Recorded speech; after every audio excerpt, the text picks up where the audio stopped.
Welcome back to the channel, everyone. And man, oh man, I am in need of a haircut, but that doesn't matter because I got a great video for you. It is a full interview with Kyle Maksimovich. He played on some incredible Erie Otters teams with Connor McDavid, Strome, and a bunch of other guys. They went to the Mem Cup, and yeah, I mean, he's playing with the UPEI Panthers right now. So before you enjoy this video, I got a small little request, and it's you hit the like button, you hit subscribe, and you follow along, and just so you're notified when these come out. Okay, enjoy. All right, so today I'm joined by a high-scoring winger who won an OHL championship, captained the Erie Otters, captured the heart of 67's fans, and is now an AUS All-Rookie with the UPEI Panthers. Ladies and gents, it's Kyle Maksimovich. How you doing, bud? Doing good. How about you? Not too bad. Can't complain. So I mean, you grew up and you ended up playing minor hockey for the Toronto Marlboros there, which is kind of where everything really started for you, I guess. What was it like playing minor hockey with that organization? It was great. They're going into the organization. I knew a little bit. I was in minor autumn. I went in there, and I knew, they're a winning organization, and how they, draft players to the OHL and they move them on. So, my dad knew it was a good opportunity for me, and I stayed with them for 8 years. So, um, yeah, it was a great time. Is there any added pressure at that age where it's like, okay, I know this, I know this organization just produces, they have a history of producing top talent, guys who even go on and are dominant in the NHL? Um, I mean, I think at that age, you're not thinking about too much pressure yet. You're just thinking about, making the jump to the OHL first. And obviously, in the back of your mind, you want to play professionally. And you see all these guys like making the NHL and doing big things at the highest level. But yeah, I think at that age, for me at least, I was just taking it kind of one step at a time. But it was pretty cool. I mean, you got to watch, like, for example, Ryan Strome. I played with his brother Dylan in minor hockey, and we'd play at like 6 o'clock. He'd play like 8 o'clock. We get to stay, watch him after, and that was pretty cool aspect of it. Yeah. I mean, you got to take that step, like you mentioned, playing with teammates who like from minor hockey to the OHL as well. And I mean, there were guys who you played your minor hockey years with, and then also got to play with for the majority of your time in Erie, like Taylor Radish. What was that like? Just kind of going through the process with him too. It was good. So I've met Taylor when I was like 7 or 8 years old. His brother and my brother played together on the '96 Marlies for a little bit, and we kind of became really close friends there. Hang around the rink after our brothers or during our brothers' practices and games, and then playing together pretty much all of minor hockey. So um, being able to make the jump with him definitely made it a little bit more comfortable going into the OHL. It's a new setting for a young 16-year-old, and you don't really know what to expect. But having a close friend like that with you on the whole process made it a lot easier. hmm And so, like, when you got drafted to Erie, what were your initial thoughts? My brother was there. I already kind of had a picture of what the town was like, um, but I was excited. Getting to play when you're 16 or getting drafted, I think it's pretty cool for any what is it, grade 10 out there. So it was a pretty cool feeling. And then just getting to make the team, it was like a process for me to make the team, which was pretty cool. Um, but yeah, it was a very cool experience. hmm And yeah, I mean, within that Otters organization, you did get to play with your brother. Is that kind of like a childhood dream fulfilled in a way? Definitely. I think the only time we played together was like back in like house league kind of thing when my parents wanted us to be on the same team. So it was less driving, and I think they really appreciated a lot too, being able to play together on the same team in the OHL. hmm and I mean, you've mentioned Dylan Strome, and obviously, like your first year with the Otters was a pretty I'll say hectic in the sense of like you got guys like Dylan Strome, Connor McDavid, DeBrincat, like a lot of eyes were on that junior team that season. And I mean, for you, that's like your introduction to the league. Just take me through all of that. Um, well, for me to make the team off the start was it was I wasn't supposed to be there. I was actually supposed to play tier two in it's my alarm to keep me awake for the meeting.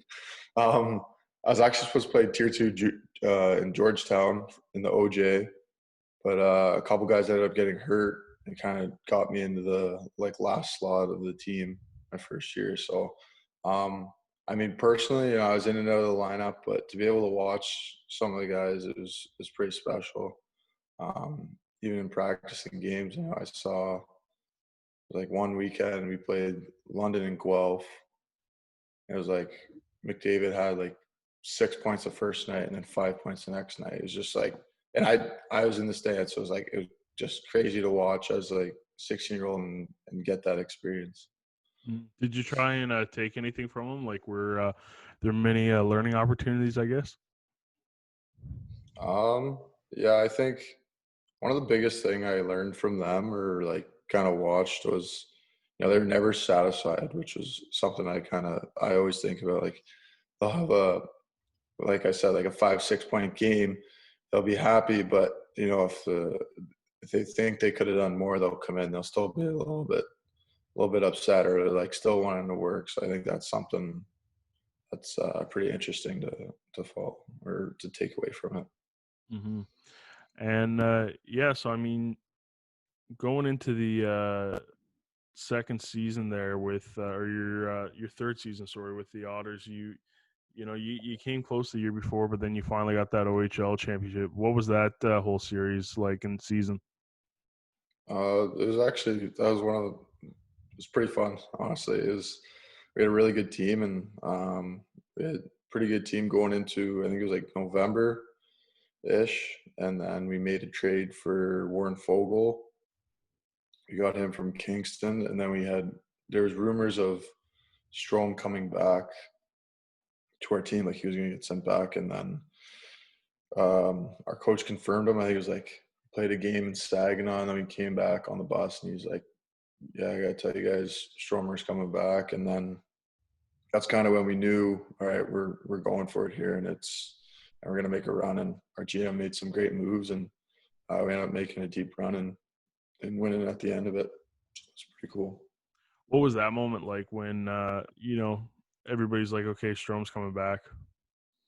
It's pretty hyped, obviously. I mean, everybody wants to win. Everybody wants to have a good team and go deep in the playoffs. So as soon as we kind of found out he was coming back, it was. You cut out there at the end of that. Oh, I was just saying, like when we heard he was coming back, it was everybody knew, we were going for it and that we were gonna have a long run, so we had to be ready for it.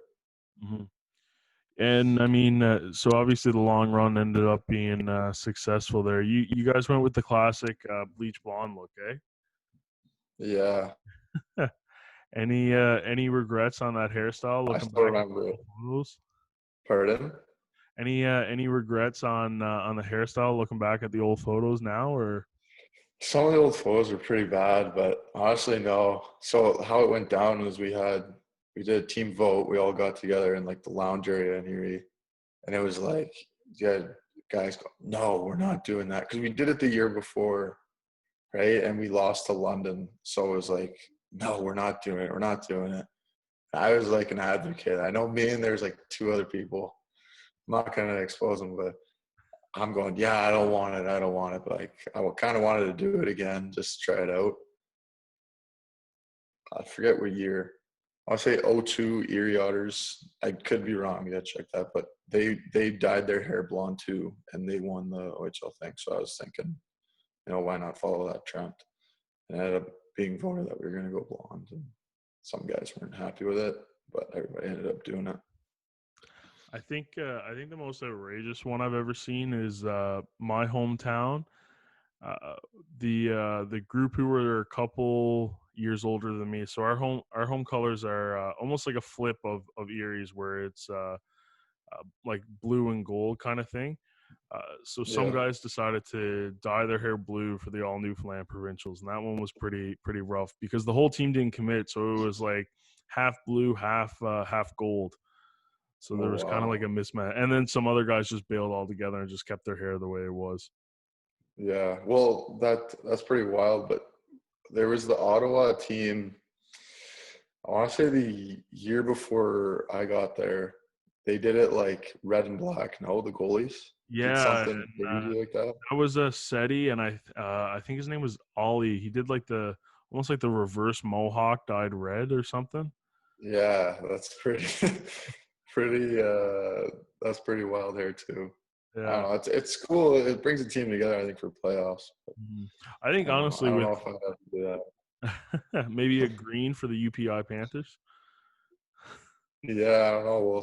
We'll see maybe for this year. Yeah, I think honestly though, if any team were to do it, I think Erie it almost looks the best just because of the uniforms. Yeah, we had the gold jerseys that went well with us, so Mm. I think that was good. Uh, so I mean the Mem Cup, what was that experience like? I mean, you guys got into the finals, wasn't the result that you had hoped for, but I mean, all the same, you know, it was when you look at it, a solid tournament for yourself there. 5 points in 5 games. Yeah, I mean, heading into it, it's pretty sweet. You get treated like top tier. You know, you fly in on a plane. I mean, for us, it was like a 20-minute flight, but like I guess it was mandatory to fly into the Mem Cup, so just flew over Lake Erie there. But yeah, it was cool. You fly in, you know, you get your own little room to hang out at the hotel, and it's intense. And every game's packed, and you get your own security guards and stuff. It's a pretty cool experience. And even though it didn't end the way we wanted, it was pretty cool. And I mean, it was good having it in an Ontario-based place, which was I mean, we played there 4 times throughout the year, so we were kind of used to the rink already. And yeah, it was a great experience. Yeah, it's funny because I'm getting different perspectives this week because I also chatted with someone who was in that Mem Cup tournament as well. He was on the Sea Dogs, and you guys ended up putting him out in the semis.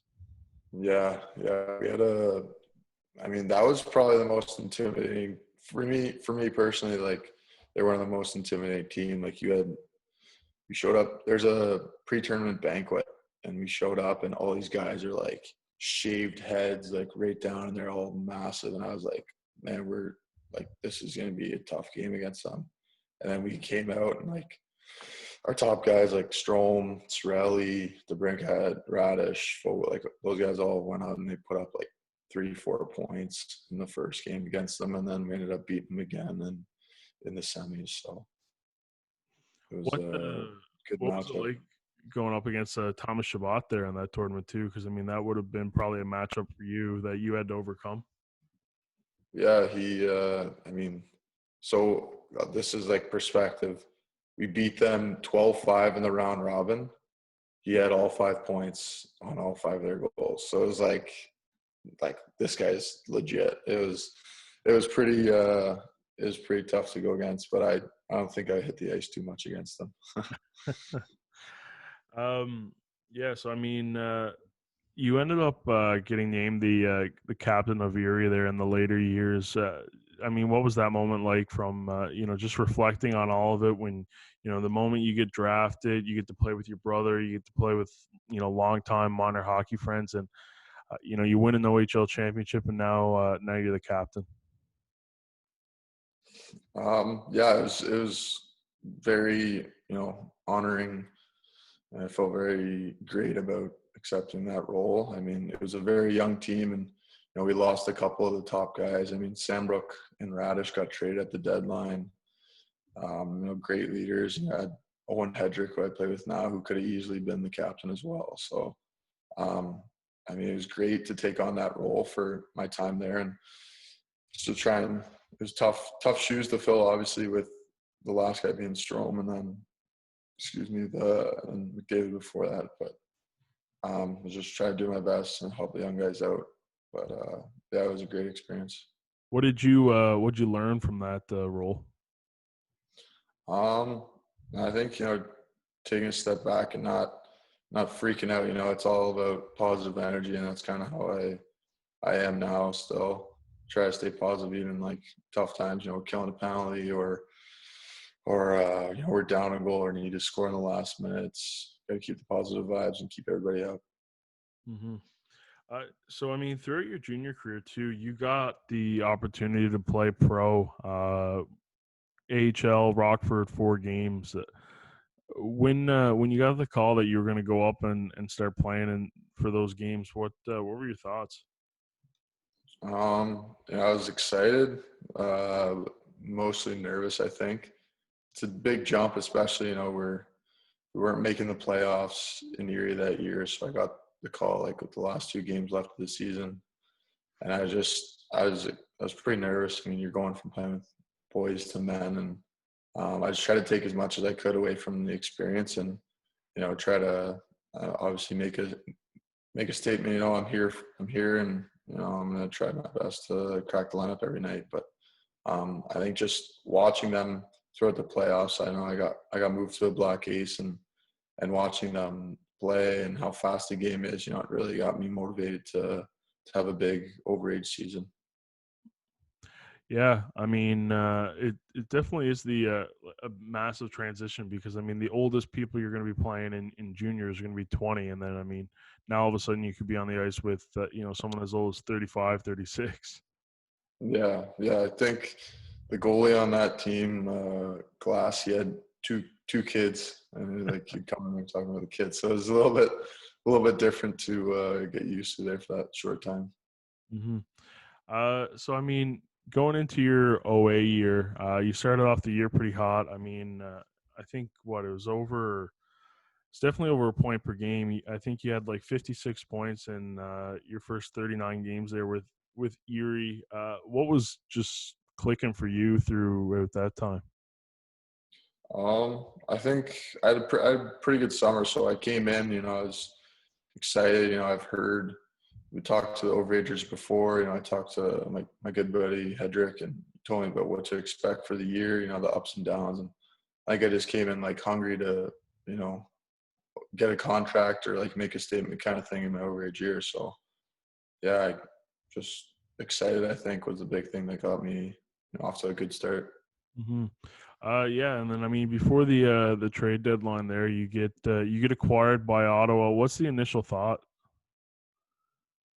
I kind of knew it was coming in a sense. Like I was talking a little bit with my agent, and the GM was very open with me, obviously, about it. And like I, I knew that was kind of the spot I wanted to go. Obviously, I heard great things about Ottawa, like the coaches, and the whole environment there and culture. So I was a little bit nervous, but like when it finally happened, I was a little bit upset about leaving Erie where I'd been for 4 years, but obviously excited. I mean, we went on a pretty sweet run. So very excited to join that team. And I mean, so like when the trade goes in and you kind of see what Erie got in return, are you kind of like, oh wow, like Ottawa really kind of gave up a ton to get me. Like they must be excited. Like does anything like that kind of go into your process where you're breaking down the trade? Because I mean it was 4 picks, 3 of them being the second round, which I mean is essentially a first round in the OHL because you can't give up those ones. So I mean, yeah, like three of them being second rounds, and then the rights to another player, and also in addition, I think it was a 13th rounder.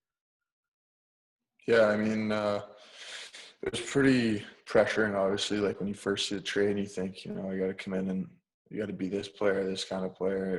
But at the end of the day, Andre talked with me and Boydie talked with me, and they just said, come in and play how you've been playing and do what you do. And that's all they could have asked for me. So I tried my best, and obviously we didn't come away with the championship in the end, but we had a great run.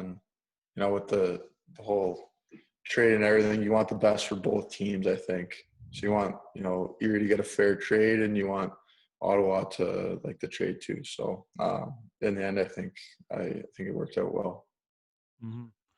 What was the initial welcome to Ottawa? Because I mean, I know TD Place had your big picture on the big jumbotron or whatever screen it is up on the main road of Bank Street with like thousands of cars driving by it and whatnot. What was that warm welcoming like? Yeah, that was I've never seen anything in junior kind of like that. It was pretty cool. I think I got traded and then so I had to drive home and then I flew in and some of the guys met me at the airport. It was my first time meeting some guys like Felly and Baller and I think Huddy and Keats were there and then the whole coaching staff too. And it was an awesome experience, like top notch. It was kind of like a preview of what organization I was heading into, and how legit and professional Ottawa was. So great first experience coming into the rink and meeting the guys and everything. Shows how top tier they are.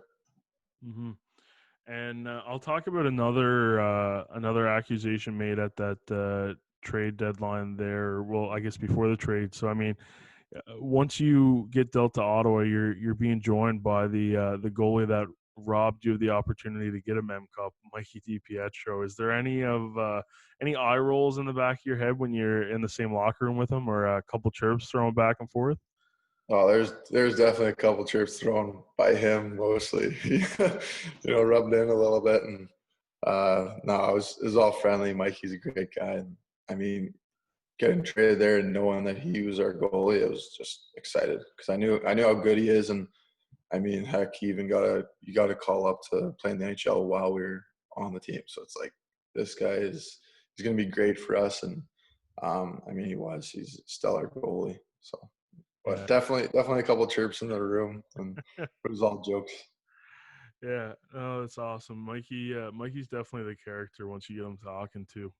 Oh yeah, yeah. You don't picture him as like quiet guy. And then when you get him talking, Mm. he's a real character. Well, it's funny because on game day, it's like he doesn't say a word, right? Like you'll get like a hello in the like in the walk in as he's coming from the parking lot, but then as soon as he steps in that rink, he's just Oh dialed yeah, he gets in like this. Yeah, I haven't played with a goalie like that. He gets in the zone, and I mean, obviously, it's showing for him like the games he had with us and how great of a goalie he is. So, in. I guess it's working for him, I and think good on him. there was one time where I think it might have been the finals where they were talking about how like you guys were supposed to enter on the ice.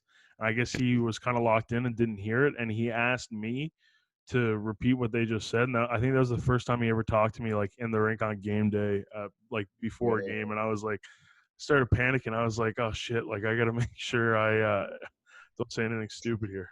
yeah. Give him the right information on it. Yeah. Yeah, No. no, yeah, he's dead silent. I didn't know that rate when I first got there. Like, I tried to talk to him once and just get like one of these. I'm just like, what? Like, say something, man. Like, what are you doing?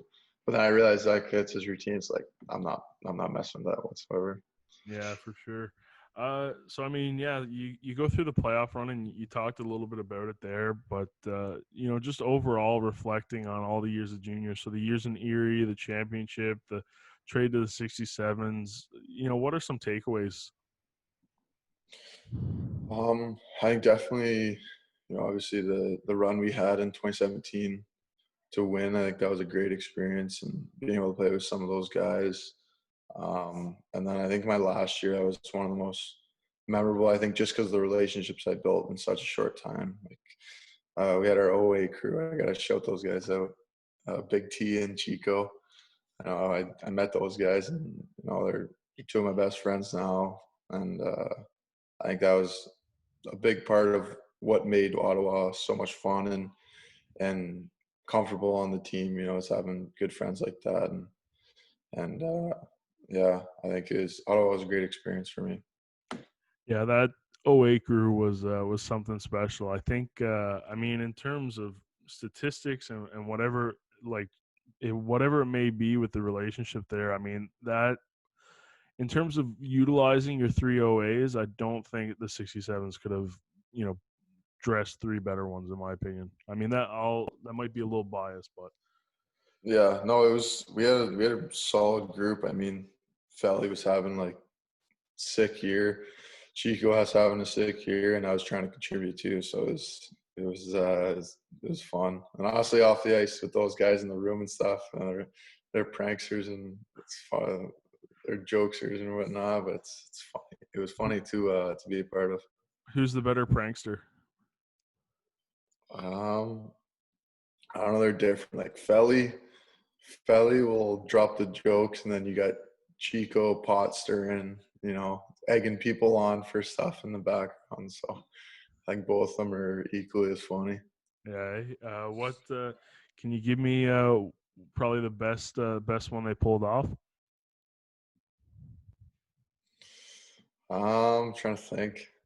It wasn't like a big prank kind of thing. It was more like we'd be hanging out at each other's house and like just little stuff to get each other going, and then you get one guy riled up and then the other two guys are laughing kind of thing. I don't know.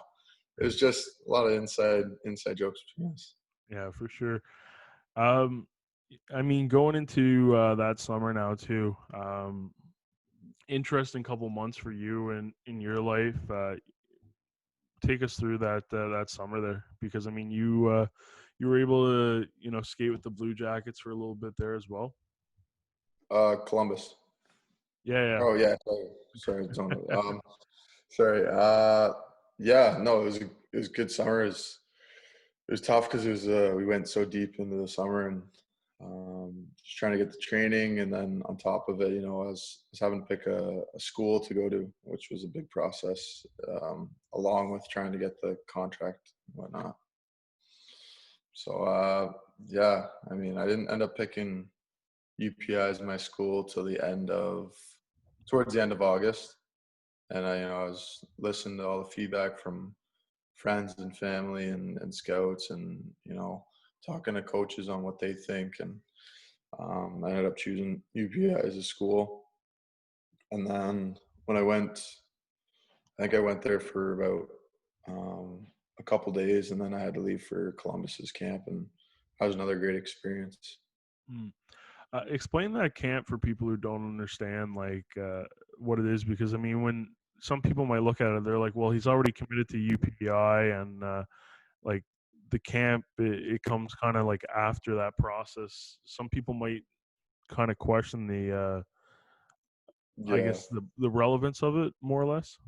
yeah. So it's everybody. If you're going to a camp, your main goal, especially in September, obviously your main goal is you want to sign a contract. Whether that's you want to sign a contract that you're willing to take, obviously. And yeah, so for me, it was I kind of picked school as a backup plan. If I got the contract I wanted, I was going to sign it, but I didn't end up getting offered. So after about a week at camp, I came back and then just joined the UPI team and continued with school. But as you're away at the camp, you still get your online, you're still getting your classes, still got to do the schoolwork just in case kind of thing. And you got to be prepared in all aspects. So it's tough to juggle, but I figured it out, and it wasn't too bad. Yeah. What'd you think when you got tossed the 87 number? Oh, it's like, come on, man. Like, I don't want to disrespect anybody by wearing this. Like, I don't know. I thought it was pretty funny at Yeah. first. I know You I posted on Instagram, and like everyone's commenting like Sid. That's like a joke. So I had to uh, take the heat for it.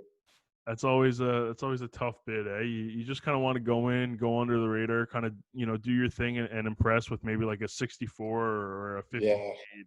Then you get yeah, tossed the exactly. old 87. Yeah, it's tough, tough to. Obviously, it's a great number because of who wears it, but I had no business wearing that. Yeah. So I mean, you mentioned it, and it's come up a little bit, just kind of subtly there. UPEI was the school you decided to go to. How come? um, you know, I went on a tour. I want to say sometime in July. I went on a tour there and had a great experience. great coaching staff. I think Forby was one of the big reasons why I went there. He showed me how great of a program it's going to be and how great it is already, and the opportunity to play in nationals with all these eyes watching you next year. And then on top of it, I had one of my best friends there, Owen Hedrick. So he showed me around town, showed me uh, good restaurants, how beautiful it is, and that. And I think that's kind of what drew me in. Hmm. I mean, it's in that AUS league, which is essentially one of the more dominant ones for U sport. You got powerhouses like UNB and Santa Fe who have really well established their programs. What's it going to take for UPEI to get to that standard and you know walk away with an AUS title and then hopefully a national gold? I think it's just building the culture. I think we got a great culture right now, and we got a great core group of guys. So I think it's about who our coach brings in, and I think really coming together. I mean, UNB has been a powerhouse for quite a number of years, and they just got Austin Keating there and a couple other OHL guys. So they're always going to be a great team, but I think it's going to take coming together and having that right set of guys to um, work together and hopefully win. Yeah, I mean, you mentioned that Austin Keating was one of their newest recruits, and I just did an episode with him. It's coming out when we're filming this. It's coming out tomorrow. Okay. It's definitely already out by now. If people are watching your interview, but I asked him the question where it's once the UNB Reds play the Panthers for the first time, it's going to be a little bit of familiarity with you across the rink. And I asked him what that experience was going to be like, and he said that he's excited for it and he wants to be the guy. He said you're very talented, but he wants to be the guy to shut you down. You gonna let that happen? Probably. Hopefully, I won't let that happen. I mean, um, yeah, it's gonna be different seeing him on the ice. Obviously, I haven't seen him for a year, and when we were on the ice together, it was we were teammates. And Keats, I don't know, something about Keats. Every time I look at him, we always start laughing, or obviously we're friends. So I sat beside him in the room in Ottawa, so we'd had some great talks during my time there. But it'll be interesting to be playing against them. How would you describe the U Sports League and just like the AUS for people who kind of follow a lot of these guys throughout their junior ranks, and then when they go off and start going to school, that depth in fans kind of trickles away a little bit. Yeah, I mean, it's a tough. I want to say it's a pretty tough league to get adjusted to off the start. I mean, you go from playing in the OHL. That's the only thing you got to worry about. Just hockey, hockey, hockey. You're taking online classes, and obviously for the high school kids, they got to deal with school too. But I mean, going from just worrying about hockey to having to worry about you know, cooking food for yourself every day, taking, making sure you're at classes on time, getting your work done, tests, and then on top of that with the practices too. It's a bit of adjustment, and obviously, um, the you're not getting as many fans per game because it's not as big as the junior hockey, and it's older players, but it's just as competitive. And it's honestly it's great hockey out east, especially out east, is from my perspective, from what I've experienced so far. Yeah. East Coast, West Coast. That's more or less just me kind of bragging because obviously people know I'm a Newfoundlander. I think I've brought it up in like every show, but I mean, hey, you're playing with a couple Newfoundlanders now too. Yeah. Pico, Marzi, and Suts were a couple Newfoundlanders. They had the accents and everything. How are those guys? Oh, great guys. Really, really good guys. Yeah, hung out with them a little bit, and yeah, they're good guys. Yeah, it's awesome. Have you made a trip to Newfoundland yet? I mean, I know PEI is pretty far from Newfoundland, but maybe hop on a ferry sometime or what? No, I didn't make a trip, but it's definitely something I want to see. These guys talk about what's the street with like all the bars and everything. They talk about how George Street. sweet it is. What is that? Sorry. George Street. George Street, yeah, these guys, that's all I talk about in the room. They hype it up. So I think I It definitely gotta make a trip down there and check it out. it definitely lives up to the hype. Yeah, I'll attest to that. Yeah, it's I mean, if you get tired of one spot, you can just go to the next spot, right? And they're right next to yeah, each other. You're not getting that anywhere else. And yeah. live music, lots of stories to be told. It's a pretty fun spot. Just a little bit of everything, eh? Yeah, a little bit of everything. If you want, I'll be your designated tour guide. Yeah. Hey, So, I'd love for that to happen. That'd be pretty sweet. Be um, wicked. yeah. So I mean, your first season was definitely a success personally. AUS all rookie. Uh, Ton of points. I mean, like I said, you're once again like well over that point per game kind of pace with 39 and 30. How's like how was the rookie season? It was good. I think on the ice, I just kind of, dialed in to do my thing, but off the ice, it was tough with the schooling and getting used to that. I think that was a big adjustment for me. But yeah, I kind of found my groove early. I got some opportunities on the power play and playing with guys like Phil Rystrom and Cam Kiley, two top guys in the league. So I think they made my adjustment very easy and comfortable. Hmm. So what are you studying at UPEI right now? Kinesiology.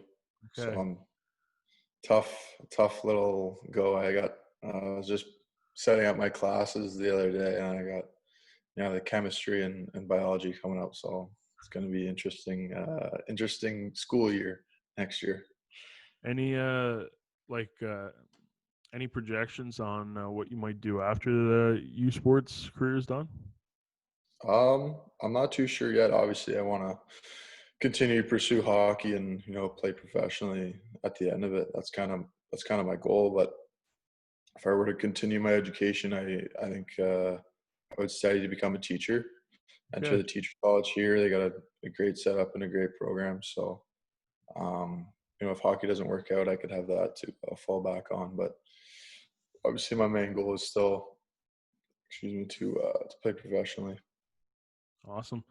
Man, that's pretty much everything I got for you today. I mean, this is normally the part of the podcast where I just kind of hand it over to you, shows yours, life lesson, childhood story, kind of whatever you want to talk about. It's all up to you here. Yeah. I don't know. I don't really know what to say. I mean, thank you for the opportunity to come on and talk with you. It was good to catch up. I know I'd see you at the rink all the time in Ottawa, and um, I was talking a little bit about the GGs. Yeah, Tough ending with the whole situation there. yeah, that The was losing. Losing in the final hurts a little bit more when it's three overtimes in, right? But yeah, and then of course the U Sports championship getting canceled, that was tough for the guys, right? I mean, yeah, I'm not even going to try to imagine how they must feel. I mean, you kind of dedicate 4 years to rebuild something and to finally get the opportunity of where you want it to be at, where which was at the Nationals, and it's unfortunate that they didn't even get that first game in, right? So yeah, but yeah, that's the world we live in right now. But yeah, it was still. I mean, for me, it was an incredible run with a great group of guys too. It was something special. A lot of guys in that locker room who came from a lot of different areas and a lot of different backgrounds, and a lot of guys who fought to get to that spot too. Right? I mean, you're seeing now more and more U Sports teams kind of recruit the high, major, junior, like OA guys, right? And yeah, there were a lot of guys on that team who were playing in the Maritime Junior Hockey League, right, and just kind of took yeah, the uh, I'll say untraditional route of it all, and now to see those guys find pro deals over in Europe, it's really exciting, right? And I couldn't be yeah. prouder and happier and excited to kind of see what they have going on. And Yeah. No, they had a great run. I mean, I know the guys on our team, we follow every league kind of thing to see how everybody's doing. And my brother actually goes to Guelph, and he oh, was he okay, was talking about that game and how like triple OT. I mean, that's pretty crazy way for it to go. And um, even the nationals too. We were hosting the women's team in PEI, Yeah. and it was a similar thing. They didn't even get to play a game, and then it got canceled. And I can only imagine like how the seniors felt for it all, and it's their last supposed to be their last couple of games, and then they don't even get that opportunity. It's tough, but I mean, like you said, that's the world we live in. But um, yeah, Yeah, I mean, hopefully there'll be more opportunities for them. But yeah, yeah, you guys had the women's side of it, eh? yeah. They had a back-to-back nationals. They did the year before I got there, and then this year was supposed to be their last year, and they didn't even get to play a game, which was tough. The guys' team was helping out with the setup and everything. We were volunteering. Uh, it was like they had this big show and everything going on. Then all of a sudden, it hits. The email goes out due to Corona or COVID-19. The tournament's canceled, which is crazy. You have every team already there, but because of Hockey Canada and the protocol, everybody had to leave. So it Yeah, was I mean, it's tough. a tough call. You almost got to just kind of hope that every decision is kind of made for the best possible reason, and in the best mindset of the health for everyone, right? Yeah, no, for sure. They want to make sure everybody is, safe and the least risk of getting it or getting ill. So I understand why they made the call and everything. It's just obviously Yeah, tough to for see. sure. Anyways, man, I'll let you go and enjoy the rest of your day. Thanks so much for joining me. This was a blast. Hopefully, I'll get to catch up with you soon in person, and we'll chat some more. Yeah, that's awesome. Thanks again for having me. Appreciate Yeah, it. no worries, man. Take care. See you later. All right, guys, that's it for this video. Thank you so much for watching. Yeah, honestly, I just gotta say thanks because I mean the podcast is at like over 400 downloads, which is absolutely crazy. I didn't think the initial response was gonna be, this great. Yeah, honestly, I'm speechless. Thanks so much, and in the meantime, stay best kind.